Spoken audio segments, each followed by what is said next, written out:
Hey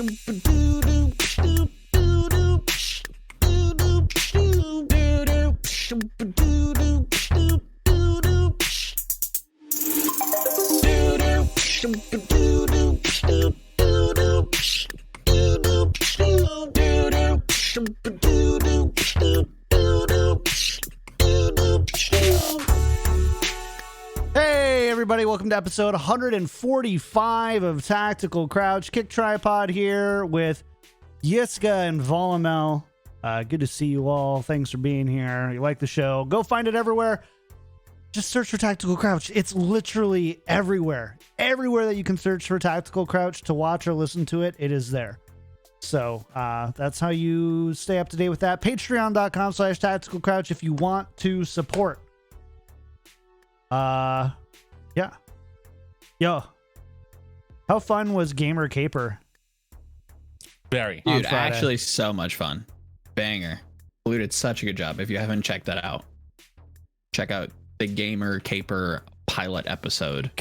Can someone explain to me what the name is? I still haven't understood. Isn't a caper like a plot to like steal something? I don't caper know. Is also a lively dance. Skipper dance about in a lively or playful way. Informal, an activity or escapade, typically one that is illicit or ridiculous. So it lines up. Also a vegetable. True. For nobody who knows what we're talking about, we were invited along with a few of the Plat Chat guys to be on a fun little game show called Gamer Caper, put on by Blue. She did an awesome job, put together all the graphics and segments herself, roasted each and every one of us throughout, still feeling the burn. And yeah, it was a ton of fun. It was myself, Sideshow, and Bren versus Yiska, Joe, and Reinforce. Kind of a nice little 3v3 action. Super, like, if you just need just good laughs, it was so funny. Hard boys. Hard boys for Jesus. Hard boys for Jesus. Oh, it's very good. It was. If you don't know what that is, you're just gonna have to find out. You know, it's an inside joke. You're just gonna have to, online music tracks as well. Who is that? Nobody knows. Yeah. You have to watch Gamer Caper. Ton of fun. I won. You guys lost. So yeah, we got kind of smoked. What? I think we got like pooed on. No, you didn't. We barely came back in the last round. Really? I felt like we got like chudded on. No, these ads are really annoying. I know. Trust me. I don't want them on my channel. Yep. Subs don't get ads though. There we go. Twitch Prime. Yeah. Oh, you've evolved. No more Tetra packs, just little plastic cups.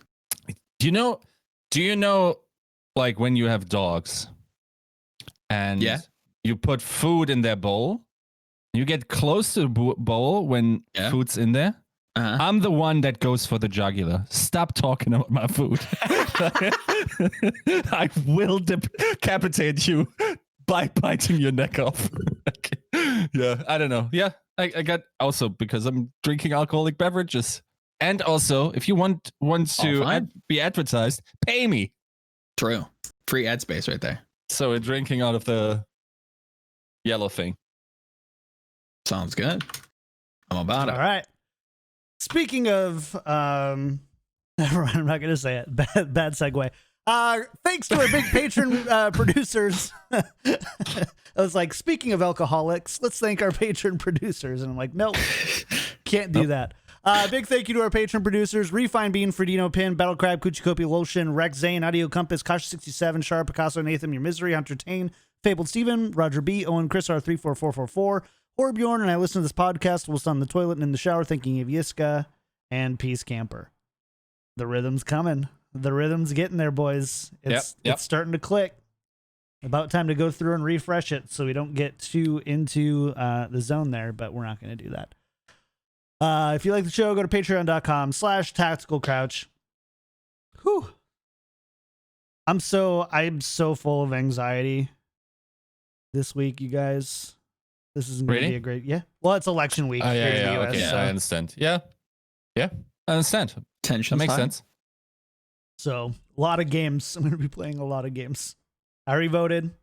Early voted is in. Ballots counted. Ballot Tracks has said that they've received it and it is prepared or ready to be counted. We're good. So Sweet.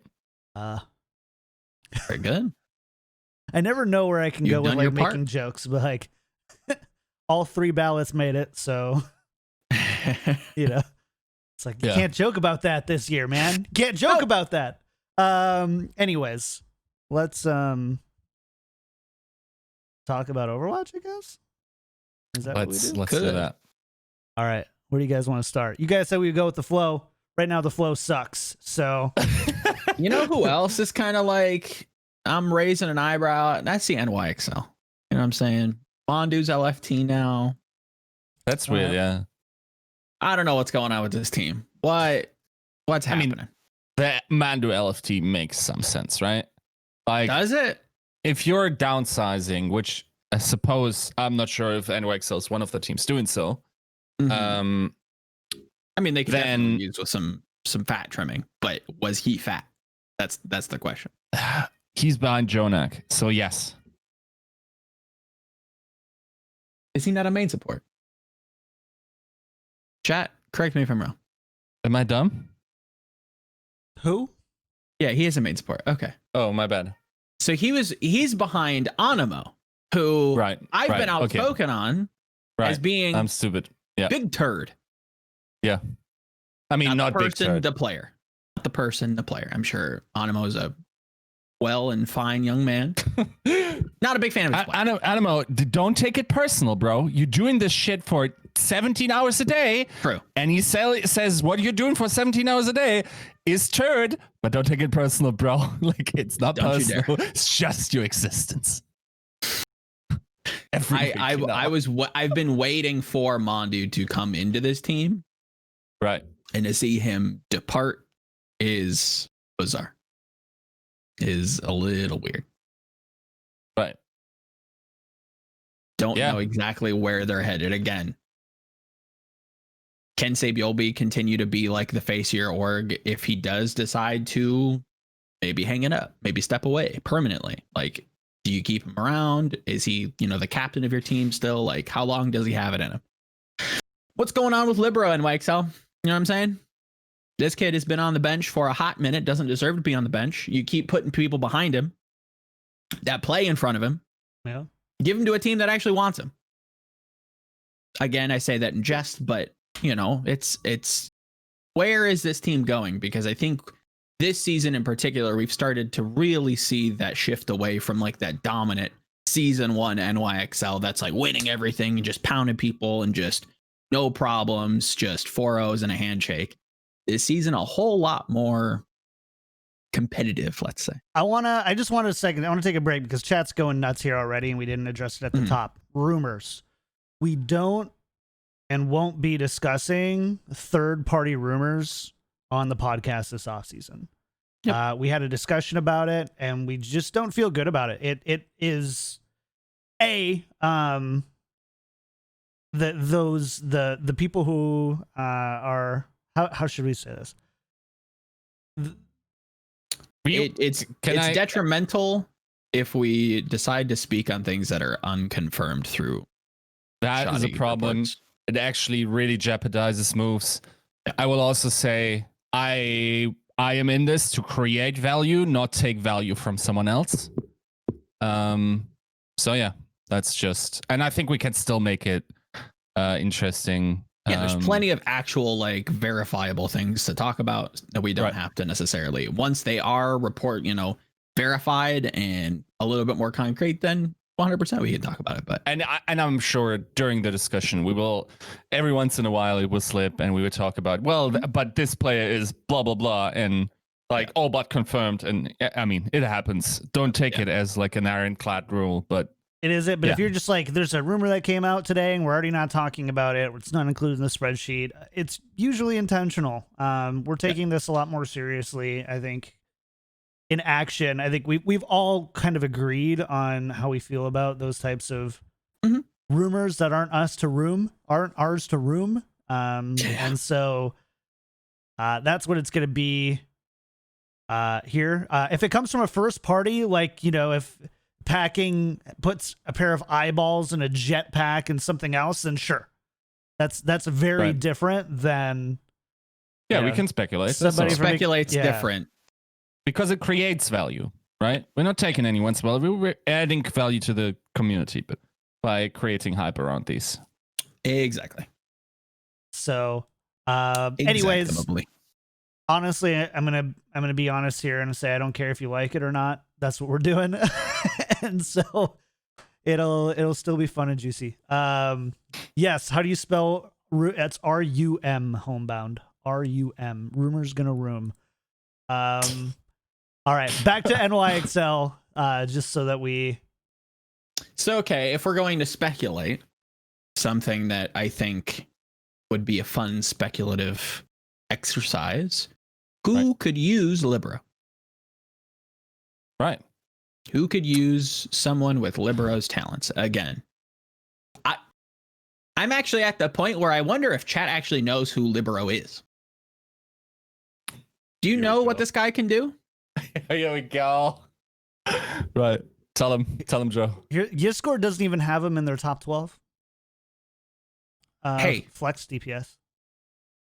It's not that I'm not daring. It's not some sort of slight to him. Oh, they've got him as staying with NYXL still.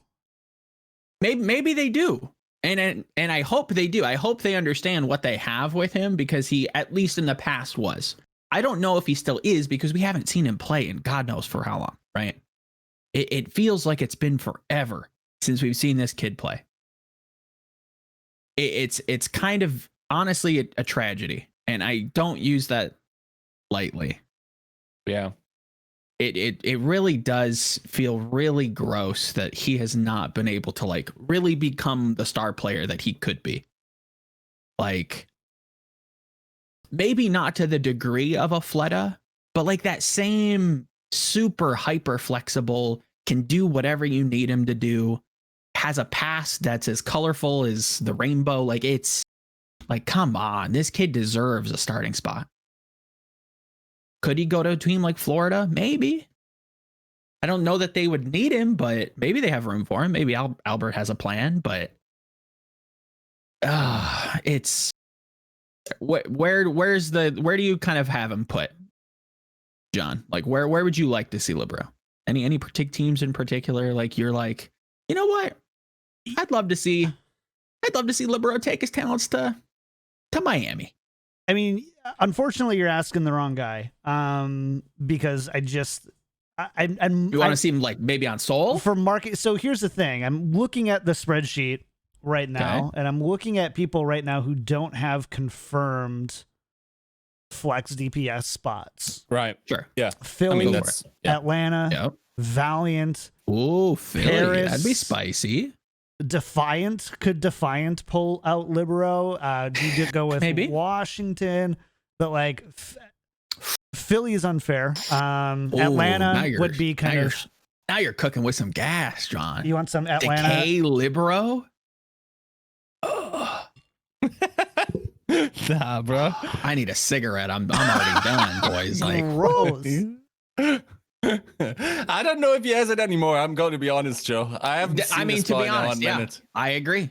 It feels like forever, but the track record speaks for itself. And even if it's not the same, even if it's just a little less, you still have somebody that's like at least willing to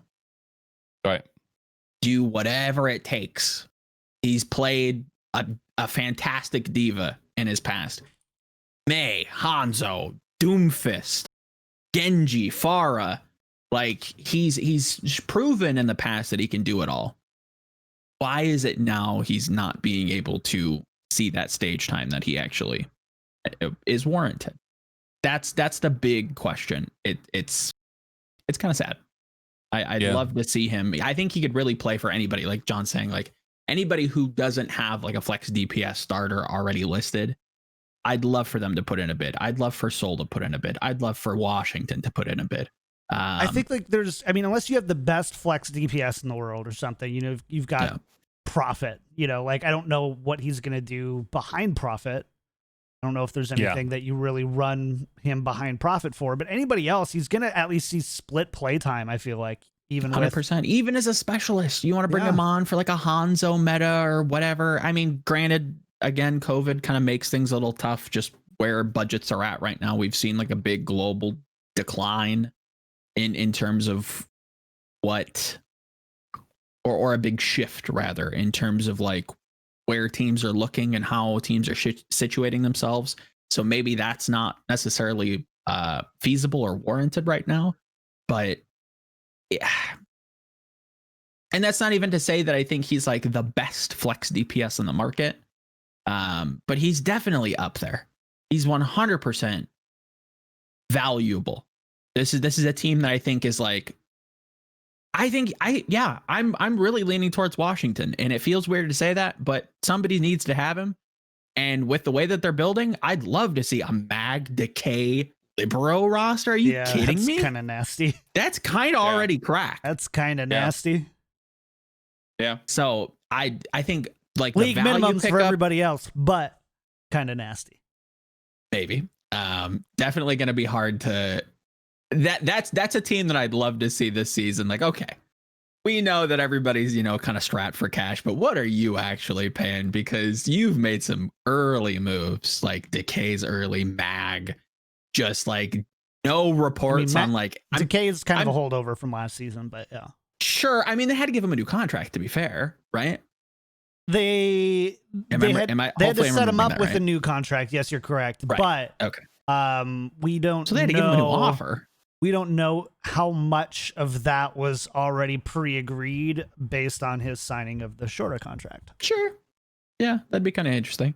Yeah, that whole turnaround for Justice definitely is like, okay, I'm not mad at it. At least not yet. We'll see how this goes. I'm kind of a fan. I do think kind of jazzed. I do think though Libero too is also just he is kind of a franchise face in a lot of ways, and could have been with NYXL if he got played. He could be. I think super marketable. Mm-hmm. Super, like when you have Libero on your team, I think that sells jerseys. I think that sells in-game skins, whatever else. I'm all about it. So, Yiska, where would you like to see Libero? Well, any standouts? I think the problem is that there are some like elite tier flex DPS on the market. I'd agree. It's Ivy, it's Rascal. Would you nice. put Ivy? Oh. Ivy's a better player than Libero, my dude. Oh, that's a tough one. That's like the cutoff. I'd agree with pretty much everybody else that you're gonna say. Tough to that swallow one, I'm like, pills. I don't know. That's a tough to swallow pills meme right there. Yeah. See how people feel about that. I don't hate Ivy, to be fair. I think Ivy's a great player and is super undervalued. Definitely gives me the same vibes, but is a little more chaotic. And I know that's not like a good way to put it, but it's like kind of is a little inconsistent. One day he shows up and looks fantastic. Next day, not so much. Libero, I feel like throughout his career has been good, but maybe there's a reason why we haven't seen him play. Maybe that has to do with consistency issues. There has been with every other player. Who are you? To this day, Can we say that Libero is the only player who hasn't seen consistent play and we don't know why? No, I think we could probably tell why. They just always seem to have like a starter in mind for him or above him, where he's just permanently benched, where it's just like season 1. The way that I had seen it projected was that they had Flower coming in. Once he turned 18, he was going to replace Libero. They were going to export him. That didn't happen. Season 2, they found use for him with the Doomfist. Great. Season 3, they've got Hawksall. They've got Who Are You? Like, they seem to be very interested in trying to get those players integrated and ready and playoff, in shape.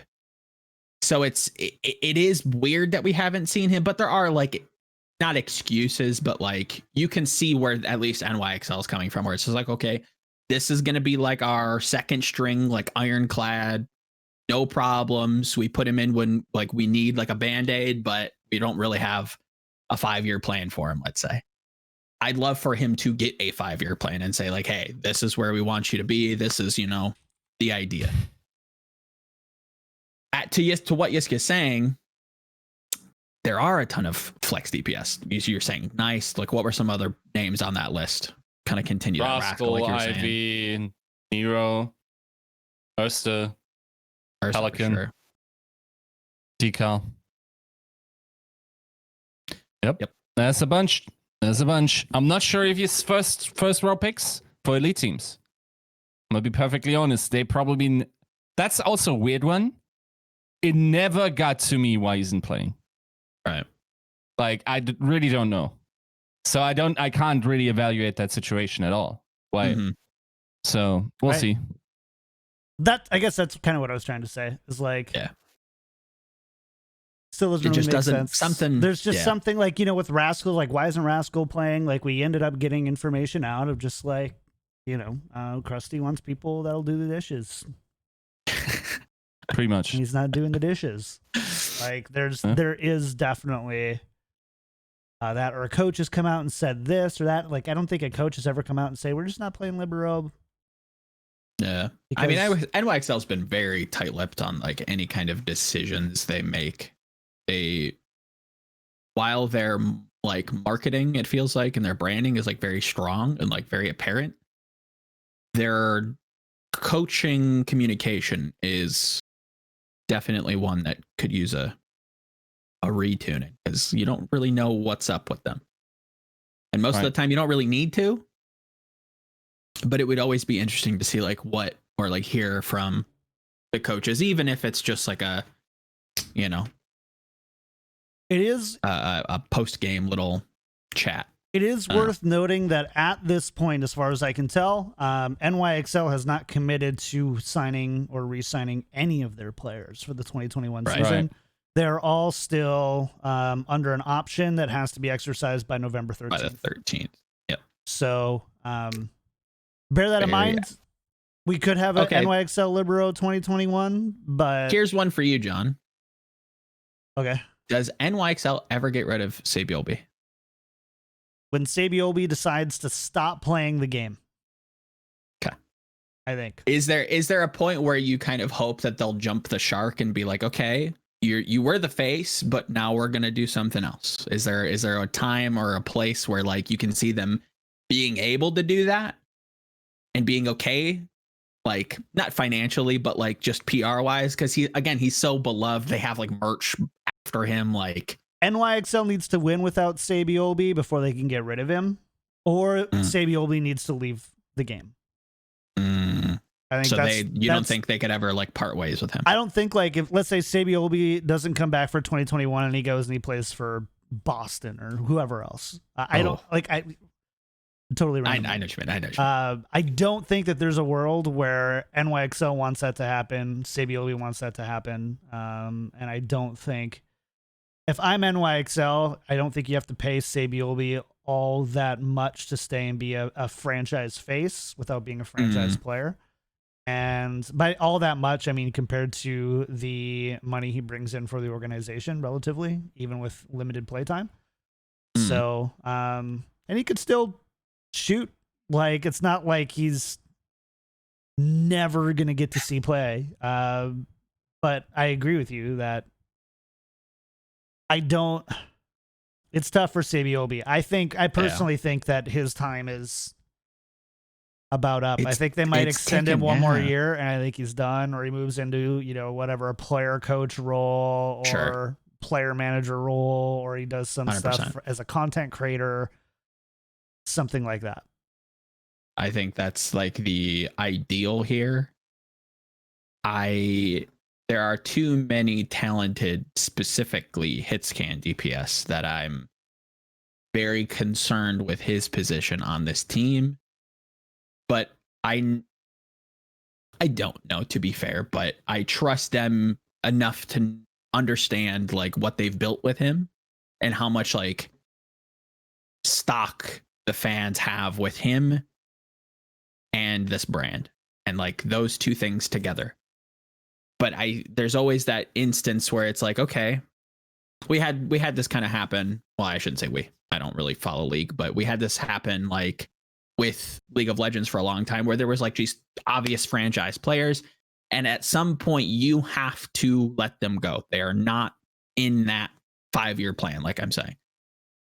How do you kind of stem that bleed off where it's like, okay, this is gonna suck, but here's you know what we're doing? Is there like a give and take to it? Like, ideally you start winning.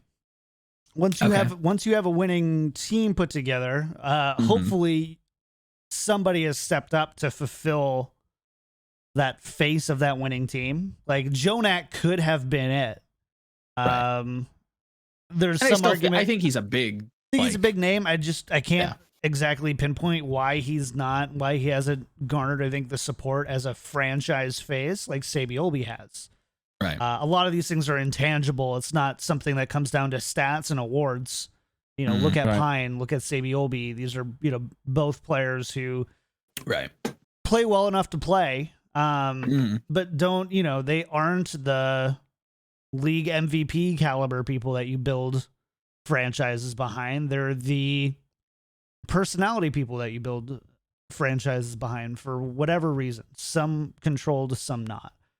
And so if they start winning without Sabiobi playing, and the team is able to gradually take that away, continue to include Sabiobi in content, gradually wean them off of that content, and then you've kind of transitioned into NYXL 2.0, which even though we've seen, look at this roster.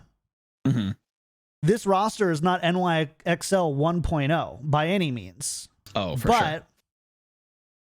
They still feel like NYXL 1.0 because who's on NYXL? Yeah. Oh, Sabiobi, Mono, Jonak.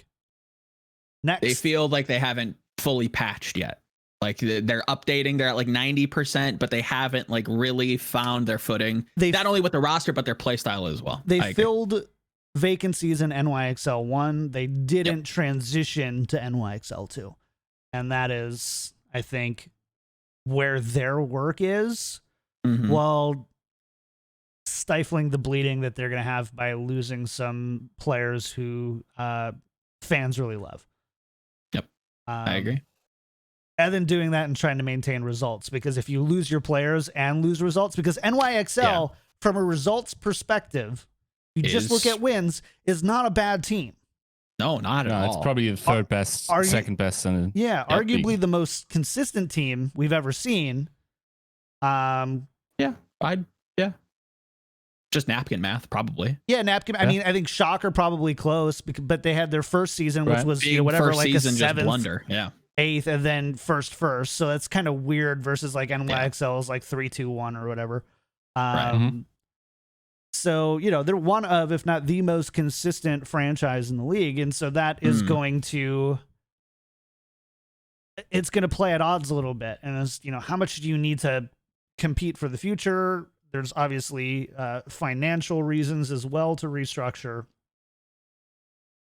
And it's hard to kind of find and balance. NYXL is not the team that I would want to have to transition if I was on their marketing team. Right. So let me pose this to you both. If you had it your way, John, is this a team you want to see a lot of moves from? Maybe giving up some of that marketing to kind of return to form in terms of results? Or do you kind of just, okay, COVID's a thing, like we need to kind of like have that base, fan kind of support, and then we can look at 2022. Do you want NYXL to make a lot of changes coming up? I'll be straight. I think they kind of blundered it already. I think there's no way to significant. There was one option for them to improve this season significantly and attack the title without scrapping the entire team. And that was locking up 9K. They didn't, they lost. They are not going to win the Overwatch League next year. Almost like, unless Eric, they find make sure someone. You just clip this, thanks. Yeah, we're gonna need a clip for posterity on that. Just to Oh my god! Well, if it happens against all odds, then I expect to be compensated by NYXL friends for this. Yeah, exactly. but I think they are a high quality team. I think you also watch them for solid, way above average play every season. I think you're almost never really disappointed with what either the org does or with what the team does. Other than maybe in playoffs, we could talk about that. Sure. But otherwise, I don't think you have much to complain if you're an NYXL fan. I think you were served a great homestand. You were served for sure. Great like merch, content, personalities, gameplay. And I think they should just keep sailing unless the income metrics say something wildly different, in which case they should, of course, So you're saying like maybe not a ton of changes, stick with the people you have and continue to build out like that marketing strategy. Is that the kind of vibe I'm getting from you, Yiska? I'm sorry, I was reading chat. What was the last question? Kind of stay the course. Stay marketing, keep the Sabiol bees, I think so. Keep making content. Win a tournament, maybe sure. Have a slight chance to spike during the season. Have some exciting new players that they always had. Something to be excited about. Keep it stable. And then just keep like they're not doing much wrong. Sure. So. Yeah, John, where do you kind of fall on this? I think you keep Sabiol being Jonak 100% of the time. I think you try to keep Libero, and you make some promises to do that, because who are you and Hangzhou are? Yeah. So, Mono, I don't think you want to lose, but I think you're willing to lose.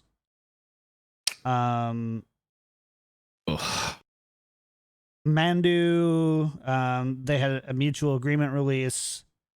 So I think you do that. You basically do a nice strong pivot. That means best case scenario, NYXL 2021 is 3 out of 6 players and big franchise name players in Sabiobi, Libero, and Jonak. I think that's the best thing from the marketing side that you can hope for and do.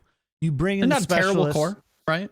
Not a bad core at all. And I think Sabiobi is already, we've set the precedent that like you're in sometimes, you're out sometimes, go make a jean jacket or whatever. I don't care. Go have fun.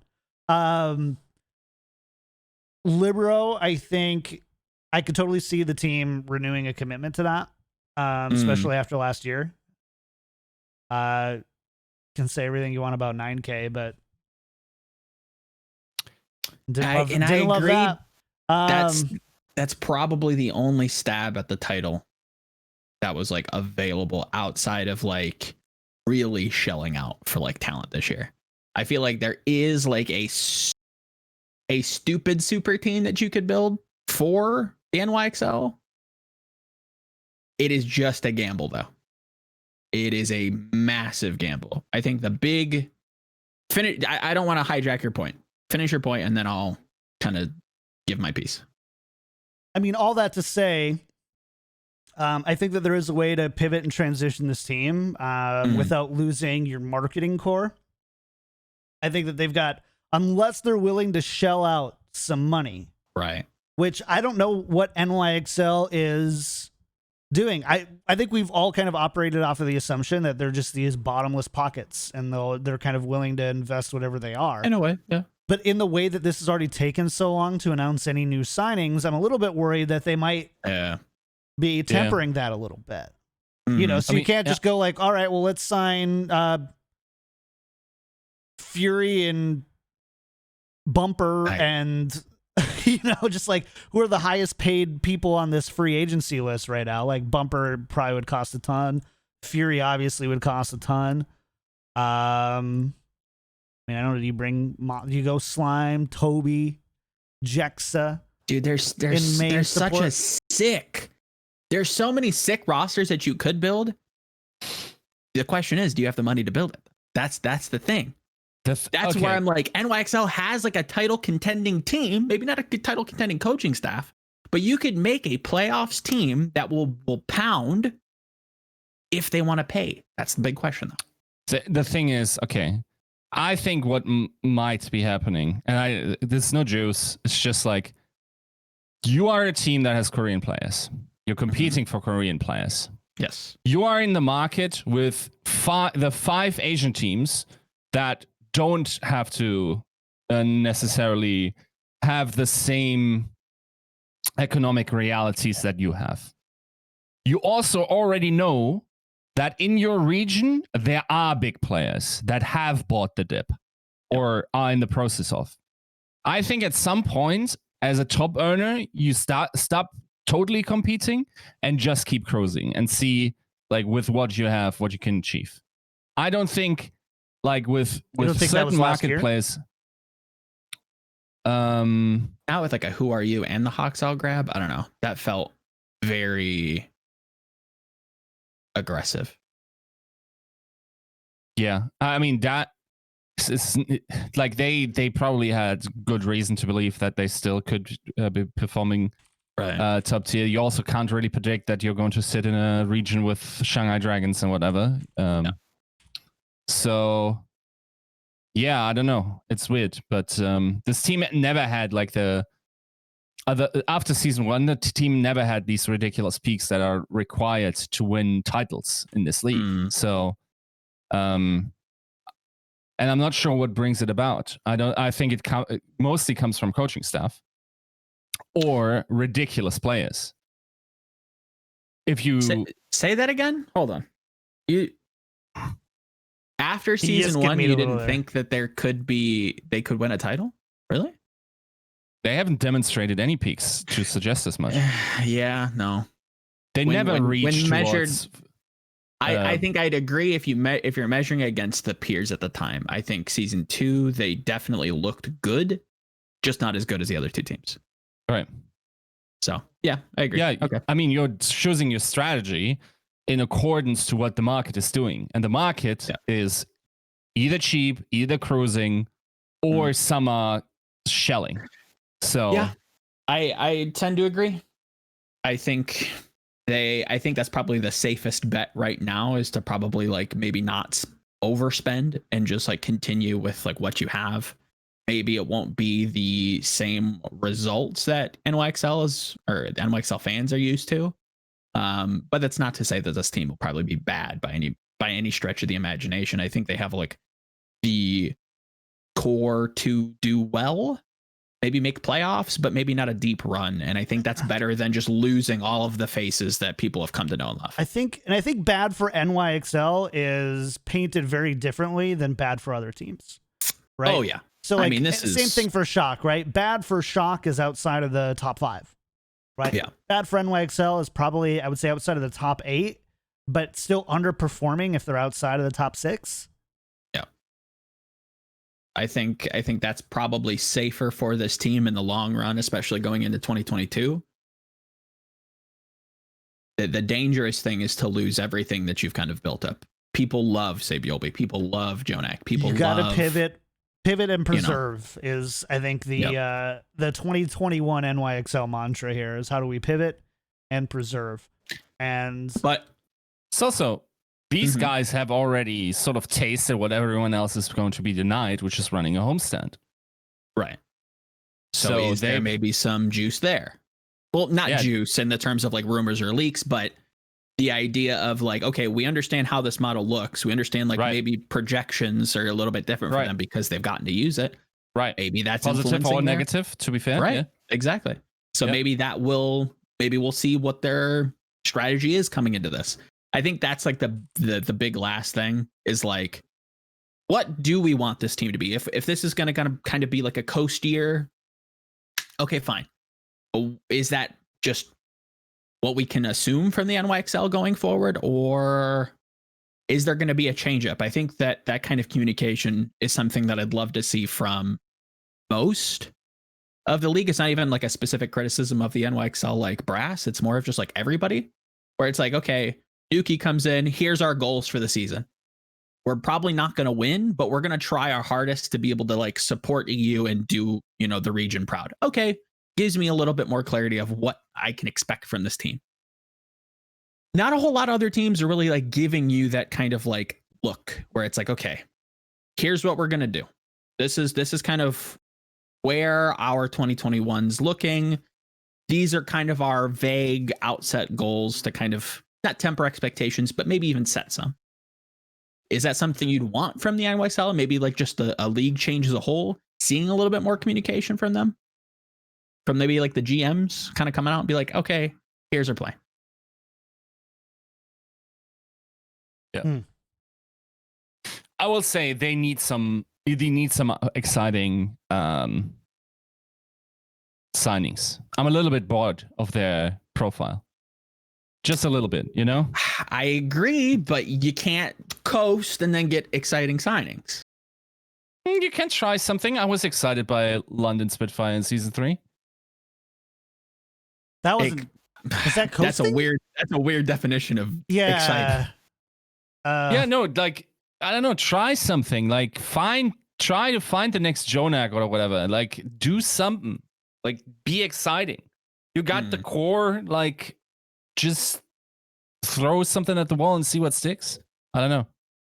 Like this safe. Like it's almost like it extends to. Like it's all so professional. It's like you know how the NYXL is always this passive team that just tries to understand the meta and like just does the good stuff consistently. Dude, I'll tell you straight up, in this life, you're not going to win by being 2% better at each day than others. On this one day where it matters, you got to be 100% better than the other dude and then win in that regard. Like for most of our cognition, this is how it works. So doing things by the book is fine and dandy, but you got to give us some volatility in this roster. I agree. And I think that's a good strategy, but that feels like very conflicting to what you were saying with like, oh, I'd like to see them coast. So like to better define that or better like kind of contextualize that, would you like to see them just like try a contenders roster and just get rid of everybody? No. What I'm saying is keep everyone and then have like one or two nice dudes where you don't know much about them. Like maybe a solo queue player that's like totally nice nuts, with a one. All you have to do is find the next Jonak, but for Flex Tank. That's all you have to do. Just go out there and just find generational talent for him. I mean, just take a chance, and even that would excite me, right? And then sure. Like, I get it. So okay, would you be okay with like Glister? You know, I wish more Glister NYXL. Is that enough? Oh, dude, yes, that would be enough. Yeah, he's make really sure to keep the camera above the waist, please. Thanks. Sure, yeah. No bulge checks. I'm not sure if that would once again be a little bit of a waste for Glister, but we'll see. We'd see. It's better than London, at least. Come on. Yeah.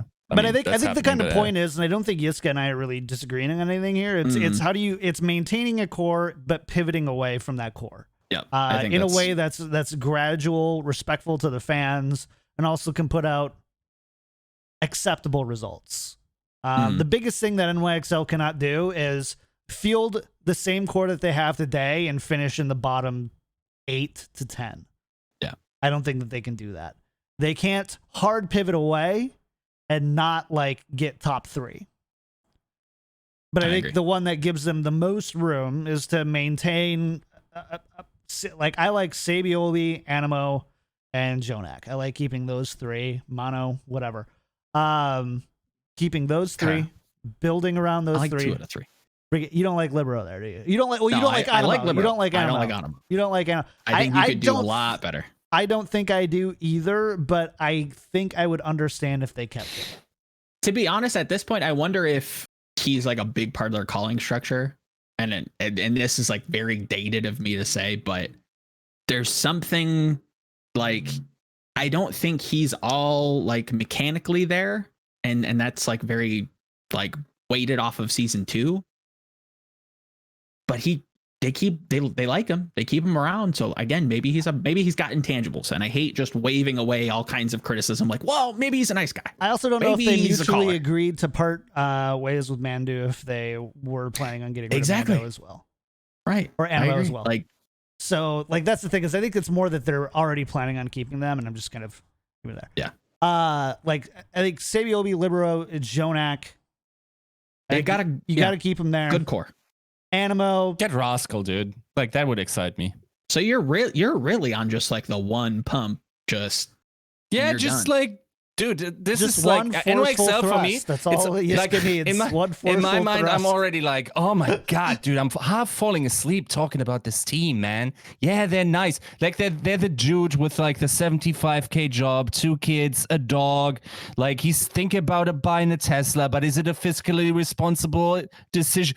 Jesus Christ, I'm already half asleep talking about that sentence. Like this team needs peaks in order to be exciting. Like I don't know what else or anything. By that definition, I would say then they don't need to be exciting to be successful.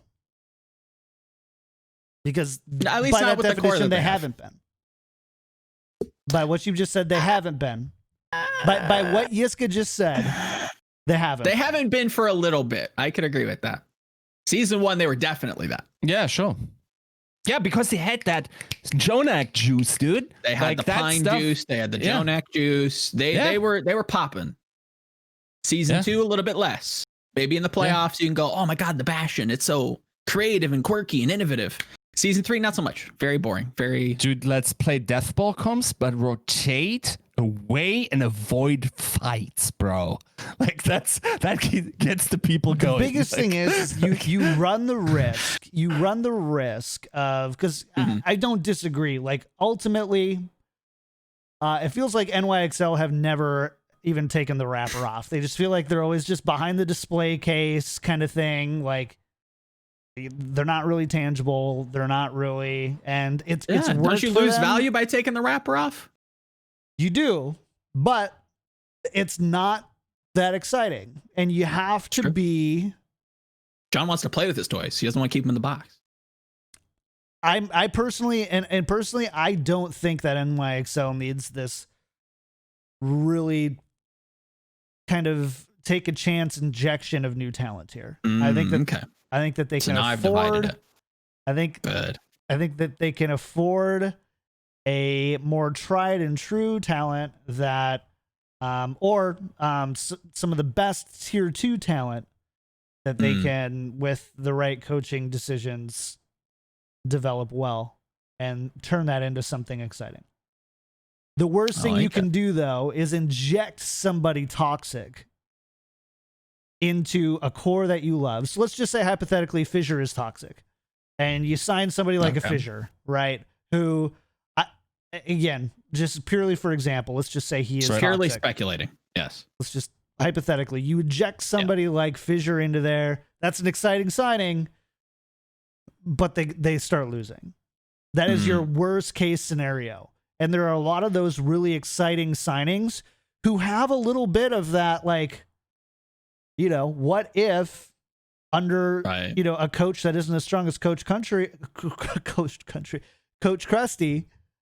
Rascal comes on, like Rascal, super exciting. What if he comes on and they start losing? Right. That's the worst thing that could happen for NYXL, in my opinion, short of gutting the whole roster. And Hangzhou was exciting. It's just like everything that's exciting is sort of gone. So you need new toys on top of the existing core. Like, we have all stacked the Legos now. Like, I don't want to play with 4 players either. I think you'll lose 4v6. I think you'll lose. What was it? Didn't they do one time where it was like 4 gold players against 6 GMs? Or sorry, 6 gold players against 4 GMs, and the gold players won? Yeah, numbers. I think they did that back in the day. I think that was like a Jane thing. Back when Jane was just making content. Yeah. But yeah, anyways, that's my take on NYXL. We got a lot of mileage on NYXL. Surprising, especially for a team that literally could just drop everybody and be a blank slate. 100%. This all could just be in 10 days, trashed in 15 minutes. Yeah. Even Awake Chatton awake check in chat? Are you guys still around? So I know that chat's awake because they're all like, hey, have they talked about Paris yet, guys? Paris? Are we going to go to Paris? Is that where we're going next? I think that's what the people want. Yeah.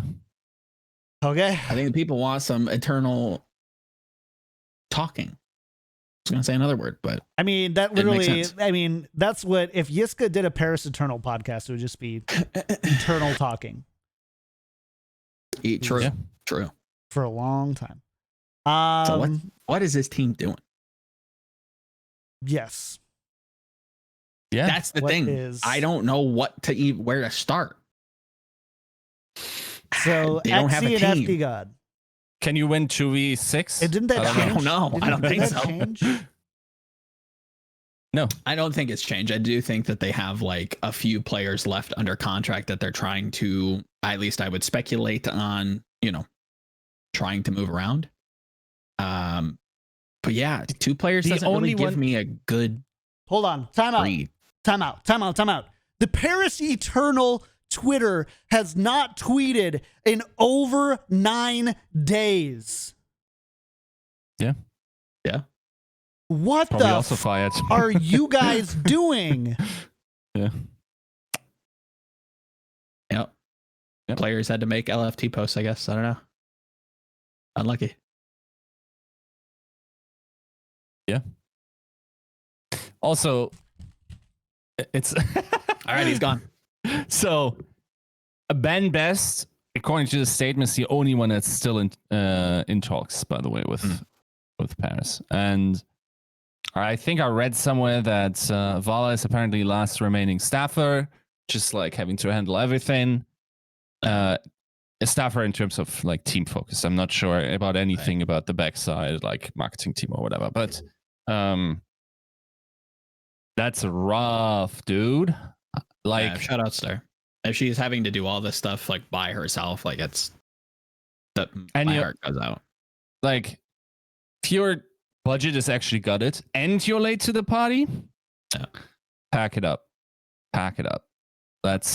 And then, like, okay, here's the trifecta of being set up for the worst of the worst situations. You are, or actually 4, you are understaffed, so nobody is there to help you. You are resource staffed, so you can't really make any big signings. You are forced to be late because like nobody gives you the go or whatever, or they purposely delay it. And then maybe you're also under restriction as to which players you can be recruiting, because the recruiting structure sees like only French players or whatever it can be, right? Or that amount of French players or whatever it is, right? Like, that's the worst. Like, these limitations are setting you up for failure. Like, having one of these is already bad enough, I feel like.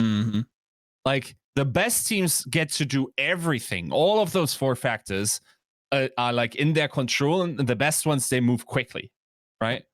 So, I don't know. This is a really weird situation where it feels like someone at the top either doesn't care, is incapacitated about doing certain decisions because there's something that we don't know about, or like is negligent with whatever is, or ignorant of what the situation is like. Because this is how you make the worst team in Overwatch.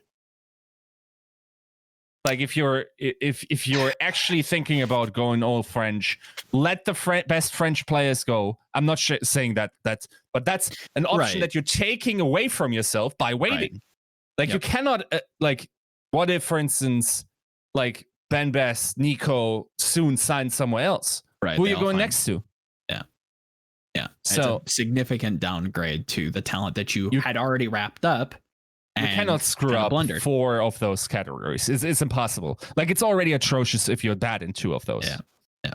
You're already one of the bottom teams. To be fair, I think it's warranted to jump out in front of the comments that are going to be like, oh, well, they could resign. Odds are they're not going to, right? You've seen what last season looked like in terms of like the potential re-signing. Very few actually hit on that. It's possible with this team, if they are interested in going for maybe a French core, they've worked with these French players. They could do that. Maybe, the players want to do that. It's difficult. I really don't know what to do with this team. And I think you kind of summed it up well, where it's just kind of weird, kind of confusing. You do so well. And again, this season and the roster moves have almost nothing to do with like how well you've done. But I've got to assume that like helps you, or at least like cushions the blow. Like, oh, okay, like maybe we're paying a lot here, but at least we have success. And maybe we have, something. No, okay, we're shifting away and they're just late to the party and they're not doing anything. It's I don't know.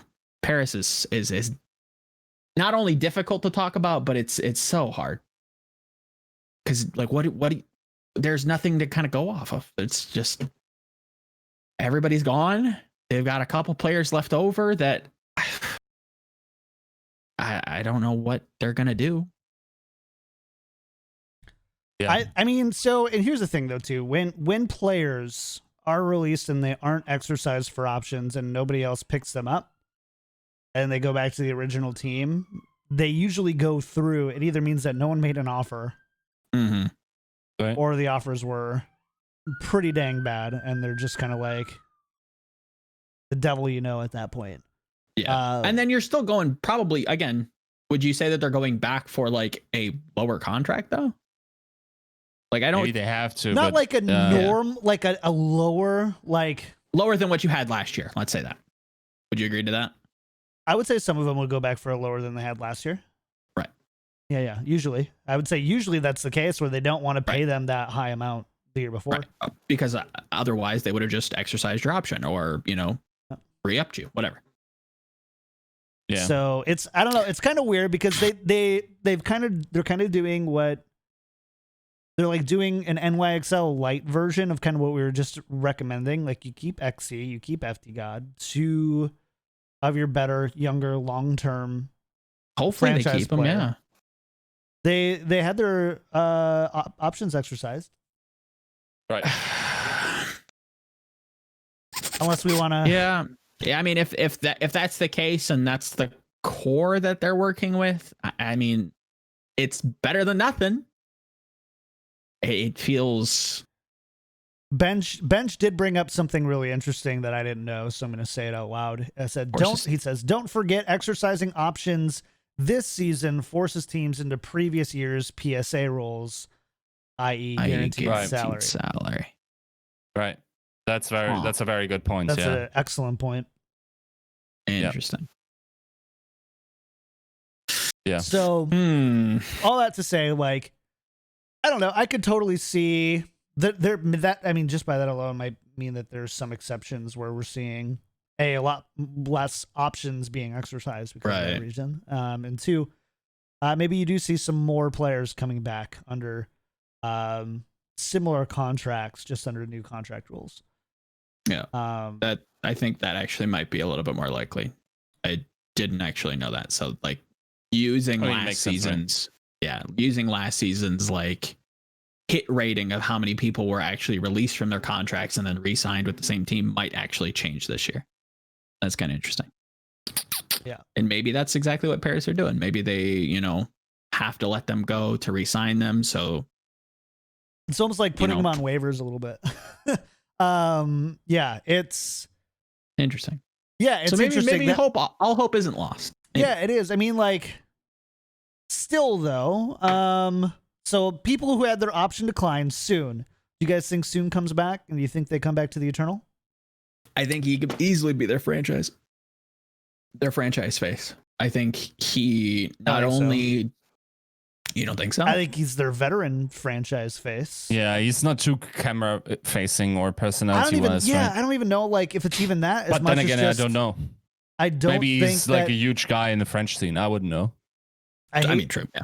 I hate to say it, and this might sound really shallow, but older European guys and even American guys typically aren't franchise players compared to younger, more agile, and more like Korean players like XE.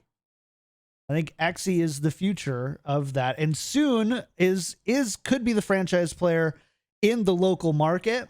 I mean, we see this all the time where like you have a franchise player who sells all the jerseys nationally, but in Minnesota, it's the Minnesota guy who's your franchise player, even though they're significantly worse. And overall, if you did a national poll, those things would not quite line up between the two.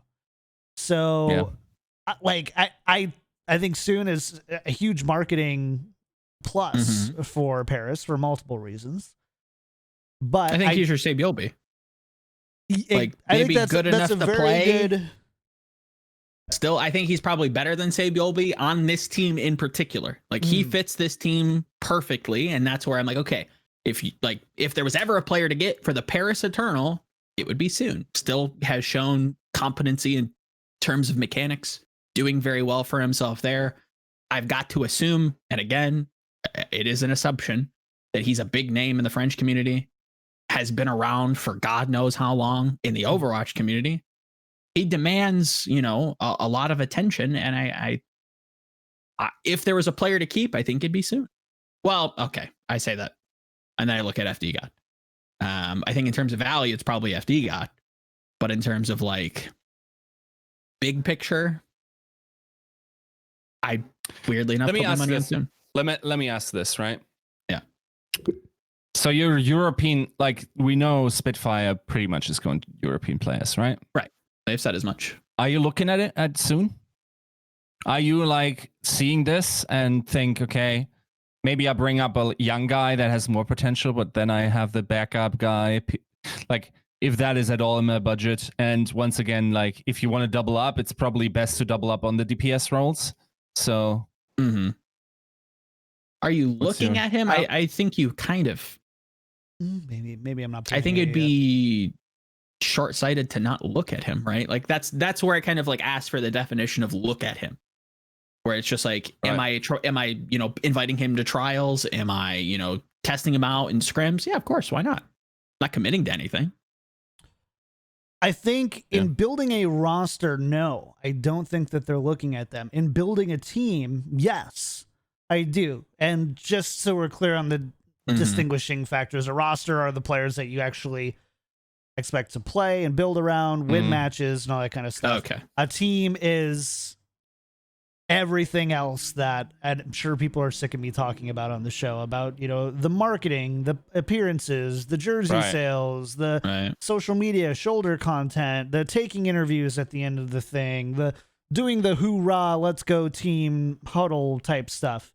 Yeah, I think that honestly not even European teams would value from somebody like Soon in that team role. But I don't know, and man, it sucks because I think Soon's a great guy. But I don't know if I like signing a 26-year-old Frenchman. Really at all, especially to build out my roster. I would give him trials, certainly. Would also ask around what he does for team environments. But yeah, I mean, let's be honest, like being let go, not at the start of the transfer window, but now is also for someone in his position is pretty rough. And I think it's even worse for Nico. Which I don't know. That just feels wrong to me. That's tough. We'll see where that goes, but yeah. Avala is still the team manager for Paris, right? I think so, yeah. So do you think that they're going to go mixed? Do you think that they're going to try to go largely Korean? With the information that we can at least properly speculate on, they have Avala, they have Xe, they have FD God. Chances are off of that, they probably stay mixed. They probably go budget. That's just what I'm assuming, right? How that plays out in terms of like results, I can't imagine it's going to be great. I can't imagine that that's going to be a better team. It's not going to be good. I also think like we shouldn't necessarily infer like by the languages that Avala speaks what kind of team she'll opt to create. I think that's mostly up to management. She's as far as I'm aware, she's fluent in all three. Yeah, no, it has almost nothing to do with like her, trying to build out this team. It's, they have a, Korean hit scan, they have a French main support. Yeah. That's already mixed, right? You probably continue with that. That's just kind of the thought process. Shout outs to Avala, right, doing the damn thing over there. Yeah, I mean, that is one of the hardest jobs in the Overwatch League right now. Yep. For sure. Yep. I agree for once with a Reddit take. Go show Avala some love. Yeah, right. She's busting her butt, sounds like. So can we go to a team that's more uplifting next? Sure. Someone like Fusion. All right. We can go. Fusion. Okay. We can go back to what Fusion. What has you uplifted with the Fusion, old man? I want to swoon some. On a swoon? And that's okay. No, it's not a dumb like pun. Mm-hmm. It's still alarm, guys. That's not a leak. But because player swoon. You seem okay, right. Yeah. So, I mean, this team once again was very close last season, I think. Who's exercised option? Okay, so who's definitely signed? Hisu is definitely signed for next year, right? Carpe is definitely signed. Alarm, of course, and then Astro is also signed. So, I don't know why they didn't. I mean, I suppose they could still get Fury back, and I assume they want to. That would be in their financial possibilities. Yeah. I will also say, like they definitely need some DPS players there. Like it needs to be some godlike flex DPS. I'm not sure how hard we going, but so do you want to swoon or can I start throwing some? Sure. Just throw some names in. I mean, we've got Comcast money on deck. Why not, toss Erster the bag? Erster doesn't need a bag. I don't think he will even be contested. He will still living in 2019. Yeah, I think so. You think they just pull from contenders? I don't know. Like, how does that not excite you? Well, Erster? Yeah, who is your ideal then? If they've got, and correct me if I'm wrong, if they've exercised Carpe and Hisu, they need a flex DPS, no? Right, and I mean, Carpe strongly assume they're getting niced. I'm not sure if you want him as a starter, but maybe you want to directly like heavily invest. You kind of know what this kid does after being in your organization for 2 years, Ideally. 3 years or some.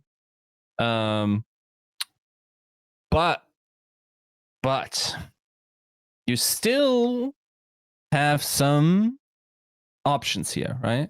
Mm-hmm. I don't think you take the gamble on Rascal in their situation unless 9K is very, very confident from what he's seen at the shock that that's the player that you get. Okay. Which is not impossible because we know. Not impossible. Right? We know the Ducks. Yes, we do. I think Ivy's still one of the top contenders to be re-signed if that's possible. That is still like, I feel like by not having signed him, they kind of figure for themselves that that's not something they want to do. Mm-hmm. I think there's something to be said about Pelican. I think I just want to see it, dude. I just want to see Nero being coached by 9K. Interesting. I'm not mad at that. Not mad at that at all. Definitely impressed me with. I want to see a little bit more breadth from him. And I didn't quite see that this year for, extenuating reasons with COVID and whatnot and having to go back in visas. And I'm positive with Nero, but is he with 9K with this team? I think he'd do good for sure. Yeah, there's a lot of names. Nice. You're feeling something there, aren't you? Yeah. There's something to that idea that's just very exciting. I think Nero. And then if it doesn't work, that's still nice, right? Like, sure. Are you doing both though? Yeah, I think so. You need to flex, right? Ideally, but I mean, if you're splooshing, then I don't know. I just assume they have infinite money. Like, I mean, true. They are Comcast money, so I have no idea. Maybe not. My big question, and I agree. Like flex DPS is something that like you need like a good, at least one bulletproof player that can do it all.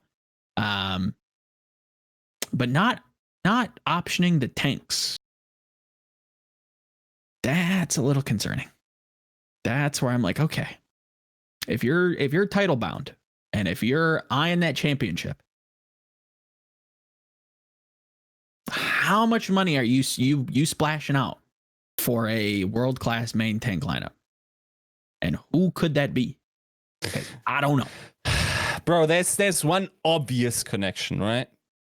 The obvious connection is that there's a wild Philly boy currently unsigned with ridiculous marketing value. True. That just runs this league, basically. I mean, if somebody's trying to catch a bag, it might be him. Not that there's anything wrong with that. Again, no shade on who this might be, but you know, the ducks don't lie. I'm just saying. Yeah, I mean, that's. I mean, we don't have to be cryptic. Like it could make sense for Super to sit down and have a talk with Fusion people, right? I wouldn't put it past them to, right? Like makes sense. They need a tank. He's on the market. Obvious ties from coaching and hometown. Makes perfect sense. Hometown, 9K connection. Yep. Title aspirations. Now, of course, I think there's still, like, if you can help it, I think those players still want to sort of like go for the Super from Philly. triple. Yeah, he is. That's what he's saying. Yeah. So there's this triplet idea that they've put into the room. I think a lot of people on that team like that idea as well. But at the end of the day, dude, like your career is short. You got to make some paper, dude. For sure. And I don't blame anyone. 100%. And can you imagine going for, I mean, is it fair to say a 3-peat for him and then doing it at home? Like, that's got to mean something to you. Like, not only did you win season 2, not only did you win season 3, but you go home, new team, new coaching staff, and you get a third one. Oh, you can't beat that with a stick. Like, come on. Dude, can you imagine? Just imagine, dude. It's like, it's Fusion 2021. It's coached by 9K. Outwalks funny Astro alarm backline. Outwalks like Nero, Kisu, or Carpe. Then like you keep Fury or whatever, and then it's like Super, and they are like in the Overwatch league. That's too much swag, bro. Like they are just like pressing onto the scene with like threat levels rising. Nah, I think that is an absolutely ridiculous idea. That should win the league then, right? Like, I mean, if that doesn't win the league, I don't know what will. Yeah, I do not know what will. I'm just going to take it. I'm just going to get it. No. And you cannot even say that they just bought it because they also raised it. They raised Alarm, they raised Nice. They had Carpes since season 1. This is not like, like one of these cheaply, that connotation of just buying a championship. That I don't think that even applies to this year. No, like that. They've been intelligent with their budget, their cap space, if you want to call it that. Yeah, they've been smart with that. Do you think that they can't do it with Sato? That's the thing. Is like, I don't think you can do it with just one main tank, to be honest. No, I agree, and I've been banging that drum for a while. If this league is going to continue with hero pools or some other like strange, newfangled way to play the game, then I think we need a lot of depth I just don't know if this year is going to give us that depth, right? Or if there will be enough space to have that depth. Or you need a flex tank that's willing to kind of branch out. I'm very excited about this roster. Also because of, when we're creating some extra juice value here, because of things that are likely to be already decided. Okay.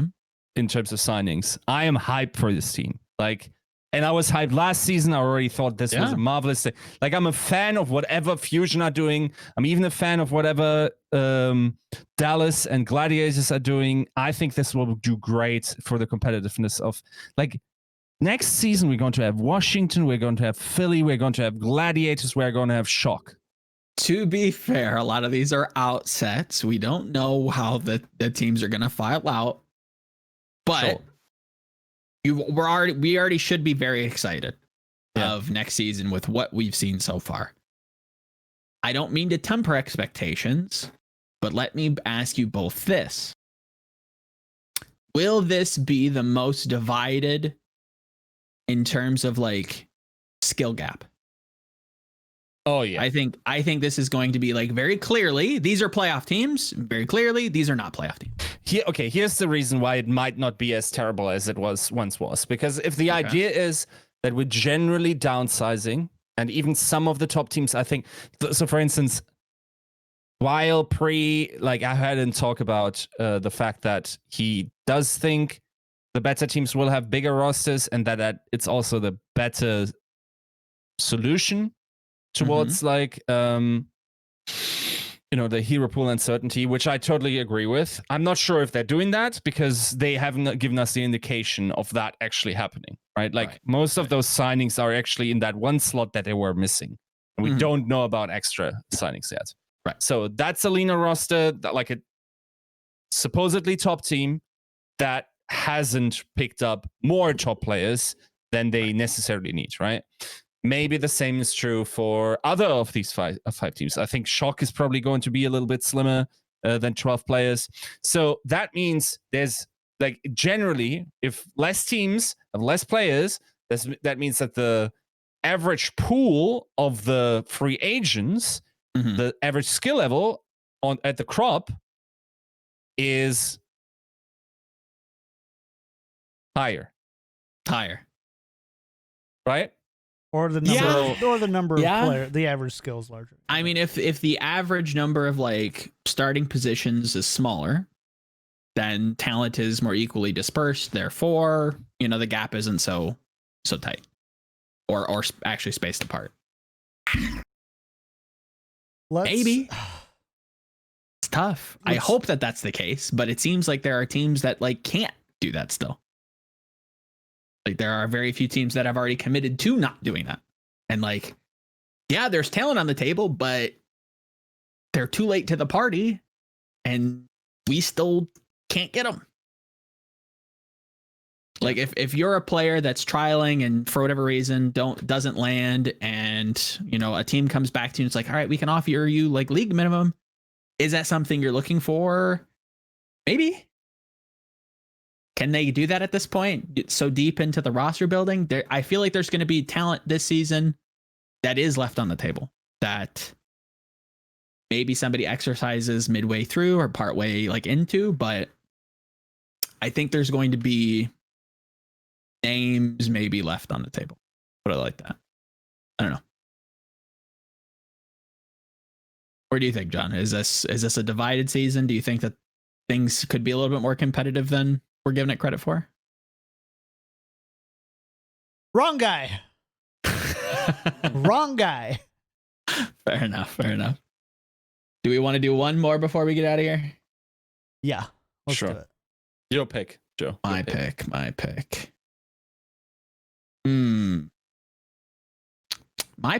Do I get to pick? Do I get to pick the Spark? Okay. Do I get to talk about Shy? Sure. Dude, Shy's so sick. Okay, Shy's explain to us sick. why. So Kid comes What's he out. like? 2017.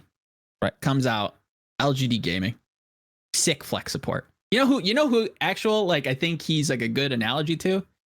If we have any old heads, and hopefully I'm remembering this correctly. Do you remember Bazzi's career? Yeah. Coming out, sick flex support, awesome Zenyatta. Moves to Widowmaker. Sick hit scan.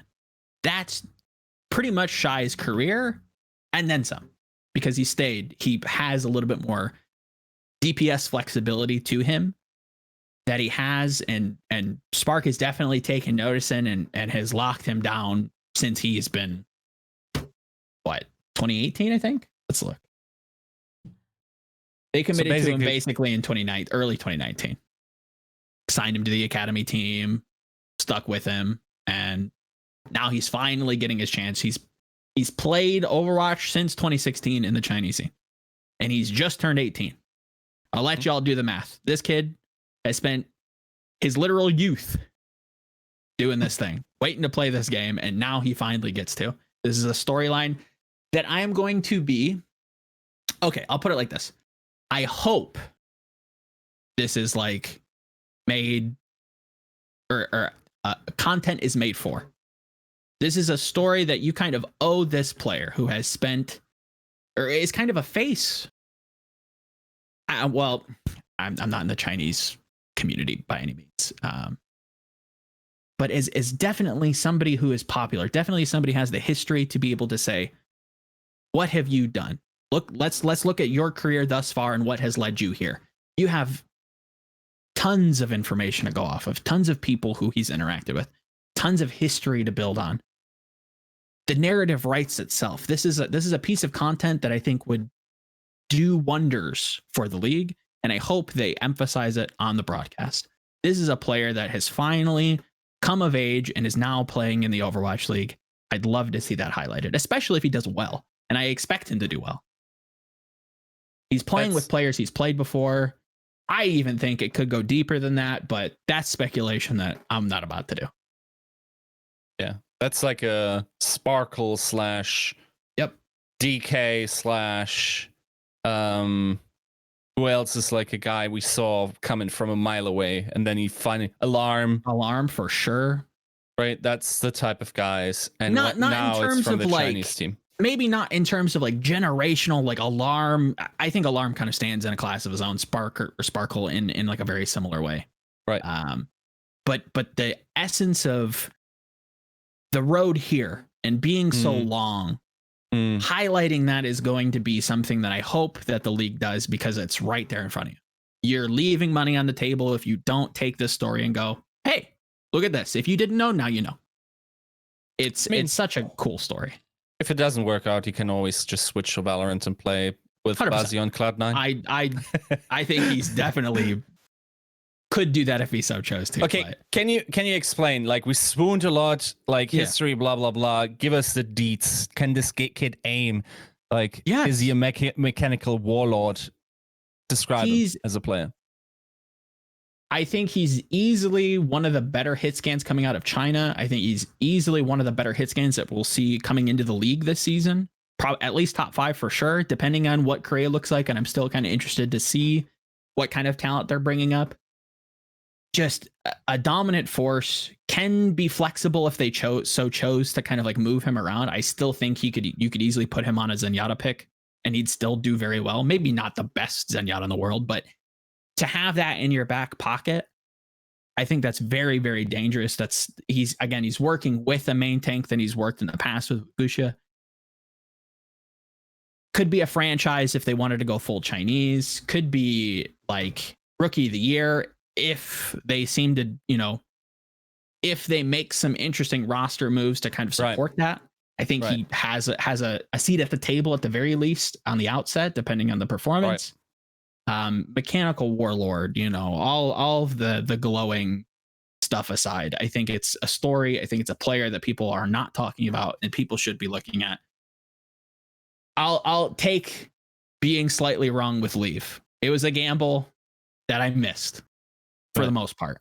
Yeah. I don't think I'm missing with Shy. Okay. I don't think. I think there are tendencies that he has that hopefully this coaching staff will correct. Lilac accurately points that out in chat. tends to be a little flank heavy, tends to be a little aggressive. Speaking to people who have much more. Oh, very exciting. Speaking to people who have kept up and are experts in that space, tell me that has been corrected for the most part. Is much more a team player, doesn't feel the need to have to go on these hard flanks to try and carry on his own.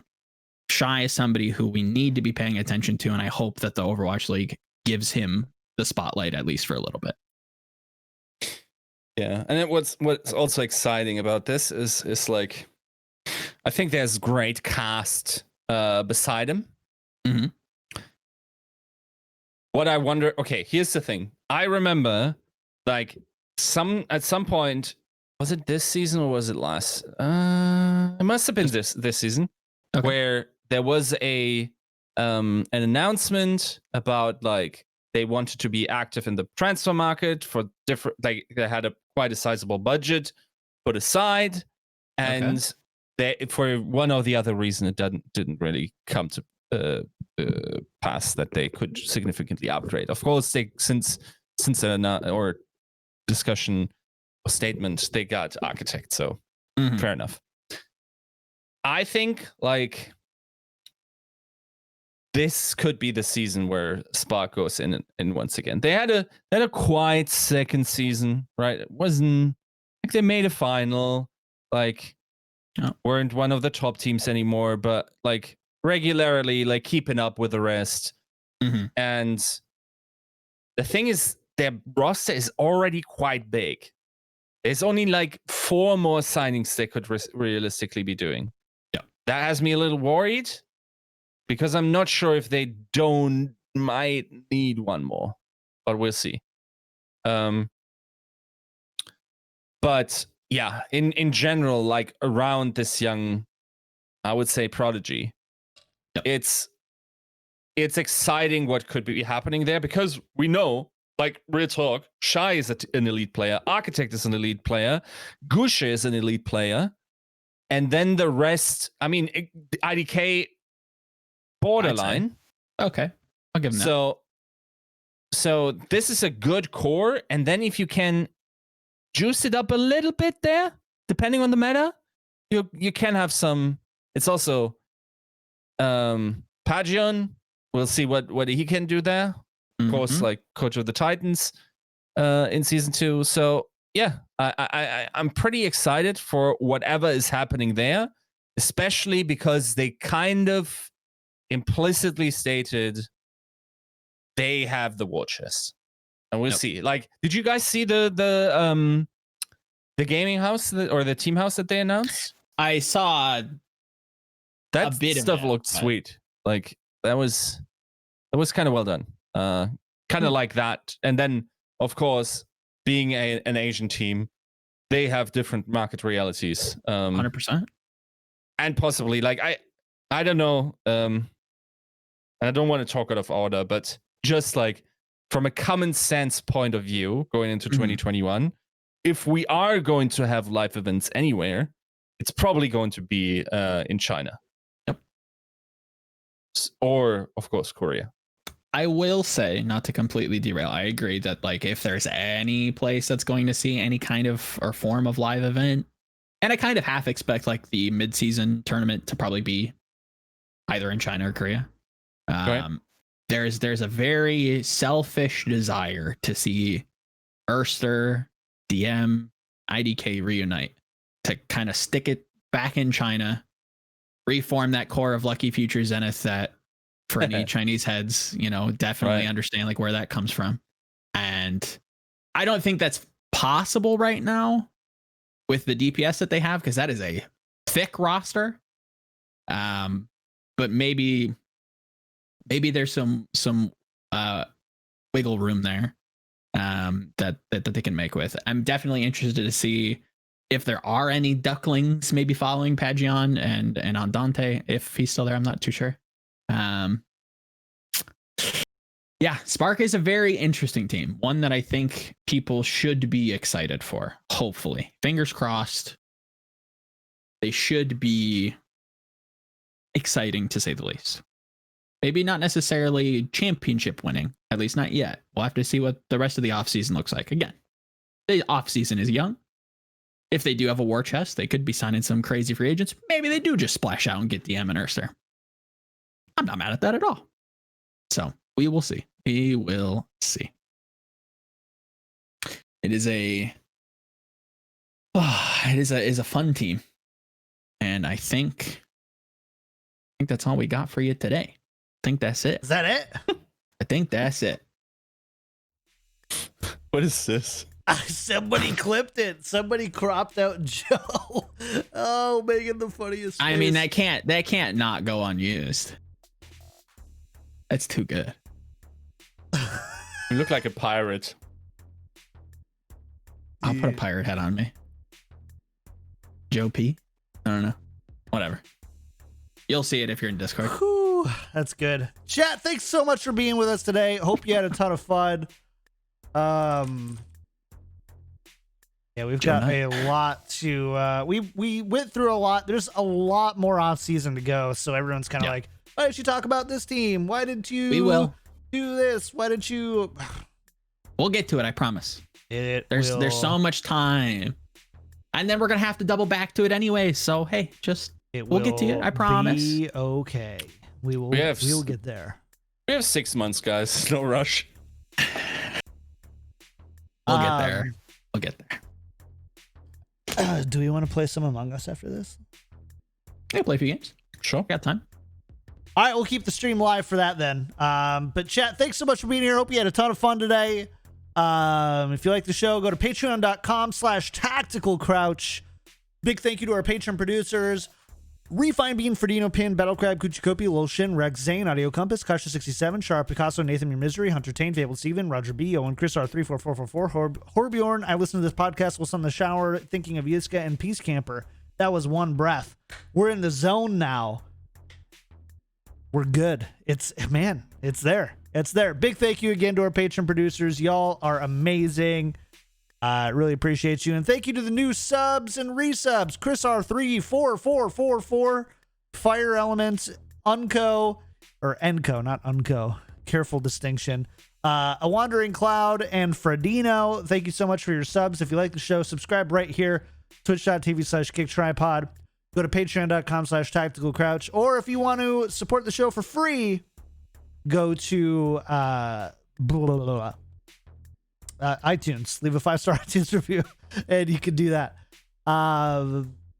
Sweet. That's it. No shout outs for me. So find me everywhere at KickedTripod, Twitter, Twitch, and YouTube at youtube.com/KickedTripodYT. Joe, shout outs to the week. Where can people find you? On all the socials everywhere. You'll find me if you want. In terms of content, shout outs to Moon Raccoons doing the damn thing. Old heads may remember Raptors from Gladiators, Legions, and Complexity.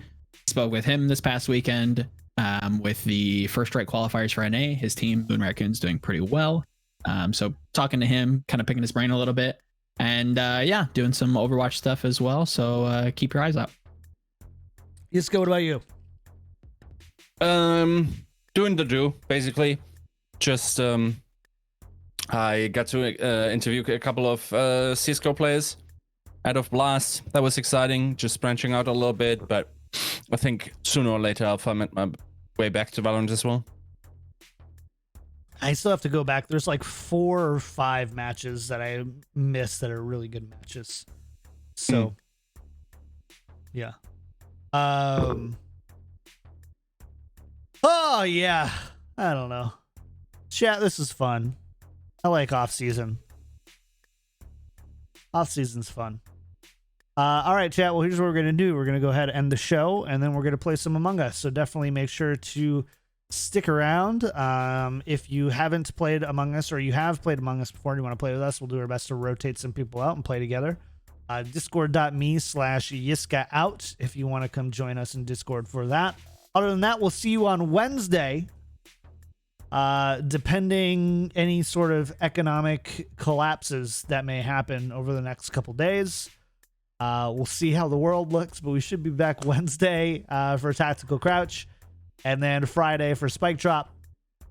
Cool. All right, chat. Thanks again. We'll see you next time. Don't go anywhere. Stream staying live. Bye.